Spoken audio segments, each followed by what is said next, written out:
snowboarding, hopefully until I'm an old man.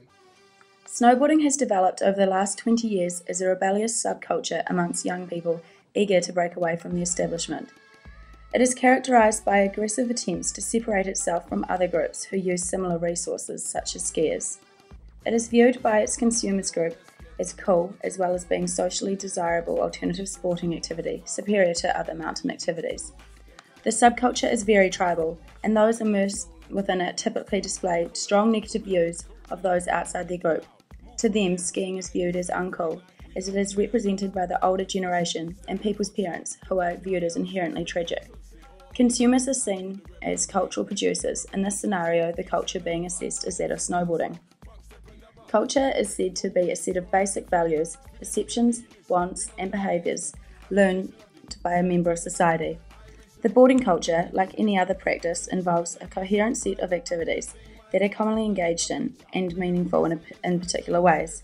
The deeper you go into the sport, the more you allow yourself and identity to be influenced by its culture. This video will focus on different themes commonly attached to that of snowboarding culture. These themes are the concept of cool, branding, and image and identity.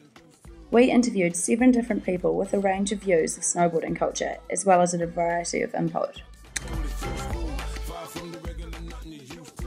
Introducing Danielle, an eager snowboarder who is fashion conscious and concerned mainly with her image and how she's perceived by her peer group. Alan and Sam are skiers and represent the re-emerging counterculture to snowboarding. Glover and McCarty are through and through snowboarders who follow the culture and aspiration for identity. Tom is a sponsored snowboarder who represents the professional snowboard scene. And finally Paddy, a casual snowboarder who represents fringe members of the snowboarding subculture. The concept of cool comes down to a person's behaviour and is created out of a need for status and distinction. It has an aesthetic of attitude, behaviour, comportment, appearance and style. Because of the varied and changing connotations of cool, as well as its subjective nature, the word has no single meaning. It has associations of composure and self-control, and is often used as an expression of admiration or approval. What is considered cool changes over time, and varies among cultures and generations, hence why there are differences in the opinions of our interviewees. Cool relates to an aspiration that one has to gain status. Status and consumption can be linked to style, hence why there is such a huge fuss made over brands and the gear that snowboarders use and wear. Yeah, I just think like snowboarding is just so much cooler than skiing. Like when you see people on the mountain, it's just like so much better. Why do you think that? Do they look better? Just like looks cooler, people who do it are cooler, everything about it is just so much cooler. So you'd say it's a pretty sensitive sport? Yeah, I'd say sensitives love snowboarding. Most of them seem pretty cool. Cool style and stuff. How would you describe the snowboarding subculture? That's pretty trendy, progressive. They're genuine, yeah, pretty cool. Would you aspire to be like them? I'd like to be a pro snowboarder or a sponsored snowboarder because they're cool. The people involved and stuff are kind of cool, a lot more veteran, cool snowboarders, you know, compared to skiers. Like snowboarding's all about just being cool, like no matter what. Doesn't really, you don't have to be famous, just anyone can do it. Being laid back, having some fun, up with the boys. Do you think snowboarding is cool? No, it's all about image and getting out on the mountain and looking cool, just out there to show off to their friends or their group. Is snowboarding still the cool underdog up at the mountain? I like to think it is, but I'd call it pretty mainstream. A brand is a name, term, sign, symbol or design, or a combination of these intended to identify the goods or services of one seller or group of sellers and to differentiate them from those of competitors. Due to the nature of snowboarding subculture, branding is very important to those who feel they belong within this consumer group.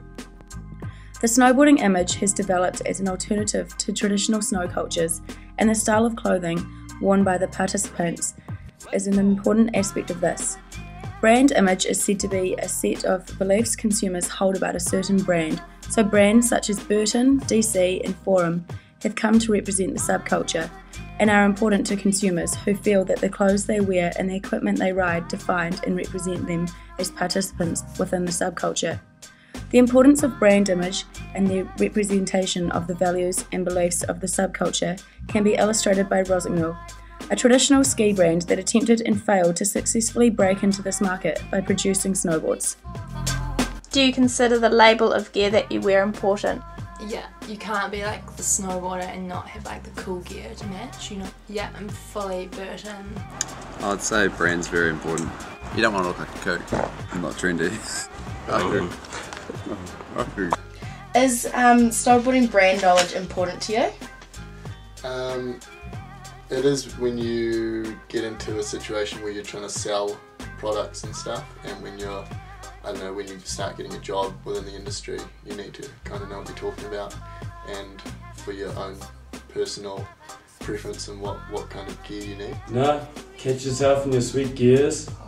It's all about what kind of gear you've got in snowboarding. Like if you've got the latest snowboard and the latest jacket, then you're seen as like being the best guy up there. No, you don't have to be a good snowboarder, you just got to wear the right stuff on the mountain. They're all about the image and not actually out there to go snowboarding. They're more about just to pose in front of their friends.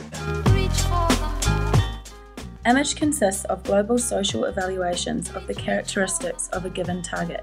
Snowboarding is a subculture that formed and developed from its image as anti-establishment and cool. Therefore, members of the subculture have by definition bought into this image and are typically very conscious about how they project themselves and consume in a manner consistent with the image of the sport. Ironically, this is done in order to conform to a subculture they perceive affinity for. Identity describes a person's conception and expression of their individuality or group affiliations. The postmodern individual is on a never-ending identity quest, a quest for the meaning of their life. Identity is to a significant degree about how an individual views him or herself, both as a person and in relation to other people, ideas and nature. In terms of snowboarding culture, the consumer's identity is tied closely with the image projected through consumption of acceptable goods. This quest for meaning causes participants to engage in the subculture, embracing all of its idiosyncrasies as means of casting their own image and defining themselves. This in turn provides meaning to their lives. What kind of image do you think that you portray when you're snowboarding? Chilled out, just like no worries. So why do you snowboard? Image, definitely. You know, display the best image. A chilled lifestyle, sort of the laid back approach, and you know, you see some of these snowboarders up there and you ask yourself why they're there. Do you think snowboarding is gangster? Definitely. Tall tees, So gangster. high top beanies. Big T's, no knees. But that's what they want to think they are. So yeah, definitely. I mean, when they wear their 4XL t-shirts and NBA singlets. Yeah. Just skiing so traditional and boarding so much better. Have you found people treat you differently on the mountain now that you snowboard? Yeah, I get way more attention from Du Bois. Have you ever been tempted to cross over to skiing? Nah, never. Stuff like that. Yeah, it's a whole different thing really. Skiing's pretty gay. It's all about racing and tight lycra. There's nothing like going up on a fresh powder day, cutting some lines, slashing some throwbacks. What do you think attracts people to snowboarding culture? The skateboarding. A lot of people who skateboard think that it's just like skateboarding when they jump on a snowboard. Just sweet, like it's just like surfing and surfing and stuff, like skating. Like I just like to do anything that's like on a board, you know. I identify with the alternative sports culture. Snowboarding's just where it's at. It's the future.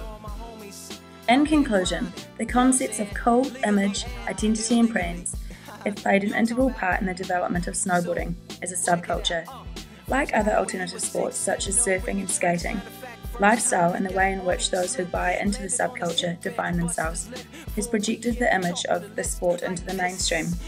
Symbolised by non-conformity, snowboarding is a culture that has drawn on influences from numerous underground or anti-establishment movements.